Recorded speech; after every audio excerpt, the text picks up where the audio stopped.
mean, this is a very, very historical but yet very sad place to come and see, for the fact that all the men who fought here and died here had a very sudden death, very tragic death, and might still be roaming these battlefields. So, if you need medical attention or have last words for any of your loved ones, we're going to try to go through here pretty slow, as loud as you can. Not close to this device here. The craziest thing about it is that right down there, where the lane is, they said they couldn't even walk down that lane without stepping on a body every single time you took a step. You couldn't touch the ground. There was so many bodies stacked up in Bloody Lane. So, for centuries, people have debated the question of an afterlife in which the spirits of the deceased roam here on Earth with us. It is our passion to turn that question into an answer. My name is Ryan Zackrell. Someone poke me? Who was that? I am joined by my two best friends, Dave Gear. I've never been scared to the point to where I fear my well-being. And that's 2 times in 1 hour. And Steve Hummel. I've seen things, I've heard things in my lifetime that still makes my skin crawl. And this night is surely one of them. It is. And I wouldn't trade it for the world.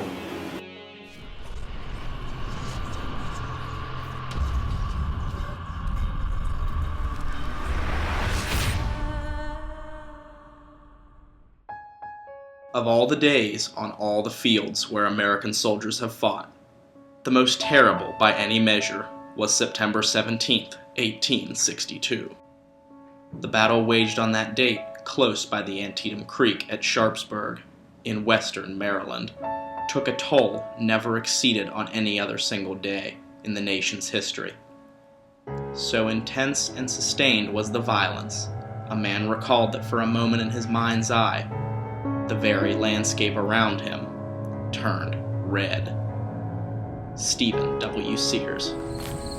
we decided as a group to come to Antietam National Battlefield to kind of pay our respects to the men who fought and died here during the Civil War back in September of 1862. And right now we're in Bloody Lane, which is a very, very sad place because the two armies converged right there in that lane and ended up causing over 5,000 casualties, for the two sides combined. And so there were 5,000 men dead and wounded lying in that lane as they were still running and fighting with each other. So I mean, this is a very, very historical but yet very sad place to come and see, for the fact that all the men who fought here and died here had a very sudden death, very tragic death, and might still be roaming these battlefields. So, is there anybody up here that would like to talk to us?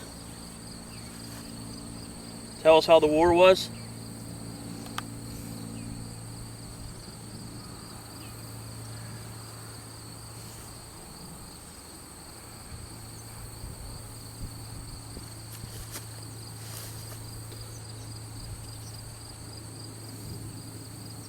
Where to sit here and you see all the Bloody Lane. It's like almost your mind puts together these massive soldiers just clashing. I mean, you would basically have front row seats from this vantage point. And the craziest thing about it is that right down there, where the lane is, they said they couldn't even walk down that lane without stepping on a body every single time you took a step. You couldn't touch the ground. There was so many bodies stacked up in Bloody Lane. So it's definitely a place that's ridden with a lot of death and a lot of sadness and a lot of loss. So, and that's why we think it might have some spirits left over.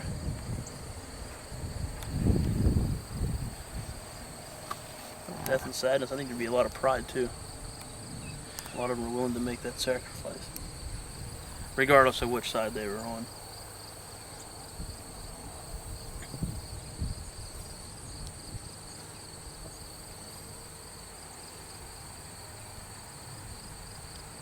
Is anybody over here fought, died, do you know that you're dead? You stupid sweat bee. Between the freaking bees and the gnats.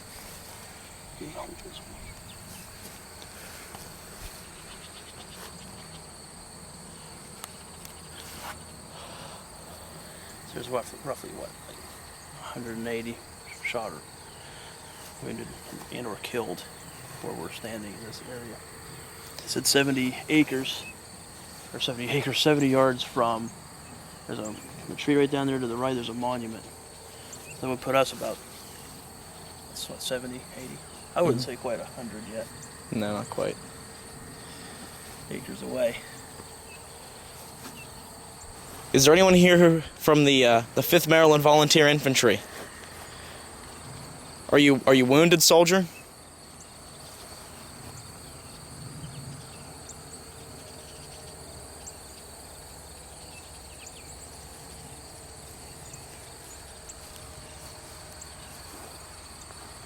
You still here?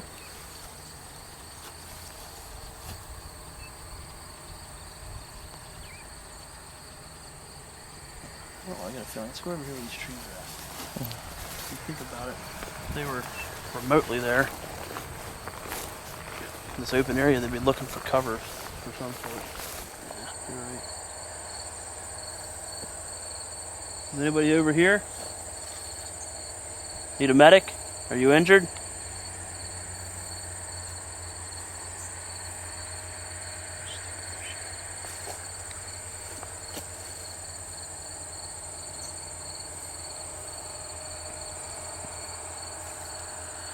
What are you getting? You getting any vibes, Dave?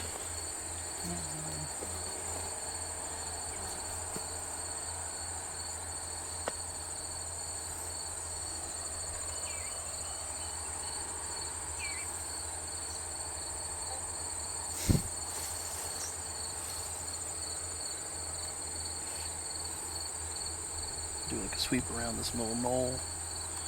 Let's see what we want to do. Oh, I mean, I know ghosts can basically travel where they want, but in some cases, if it's residual, we'll probably take it they're going to be where they fell. You know what I mean? Yeah. We're going to do a sweep of the field here, just on the top of this knoll. Got a device here in my hand. It's gray or silver, whatever you want to call it. If you need medical attention or have last words for any of your loved ones, I'm going to try to go through here pretty slow, as loud as you can. Talk close to this device here.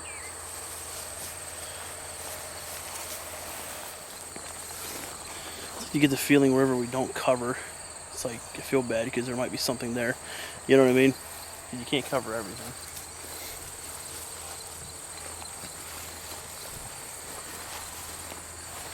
By the way, the old slave block is here at Antietam somewhere. Sweet. Is it? Dave is referring to a slave block, also known as an upping stone, where they would sell slaves in the city of Sharpsburg, Maryland. We know that once we leave the battlefield, we will have to visit this amazing yet sad piece of history. Is anyone hiding in the cornfield?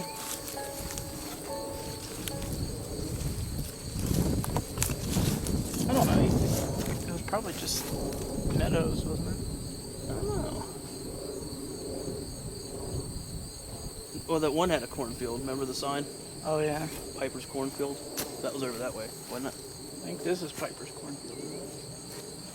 Off of me. I hate bugs. Me too. Is anyone in there that wants to communicate?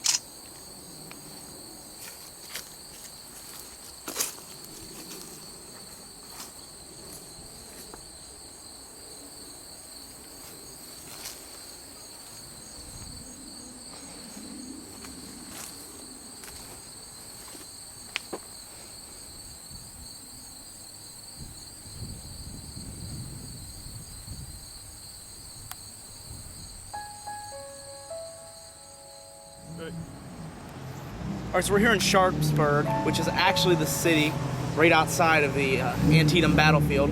And right here is a very historical landmark. sitting right here in the very center of Sharpsburg, right beside a BP station, actually. But this is the old slave block, where they would actually sell slaves from 1800 to 1865. So this right here, there were slaves that would stand on this block as people would gather around them and try and auction these human beings, off for them to buy for labor. So this is a very, very exciting piece of history, and it's also a very sad piece of history as well. Though we didn't capture any paranormal evidence on our visit to Antietam National Battlefield, we can say that we are very satisfied with the trip. We came here to pay our respects to the men who fought and died here. September the 17th of 1862 will always be remembered as the bloodiest day in American history. The heroes of Antietam aren't just the 23,000 plus men who died during the battle, but also every man who fired a shot in honor of his country. Whether blue or gray, all men entangled in this Civil War were American and must never be forgotten.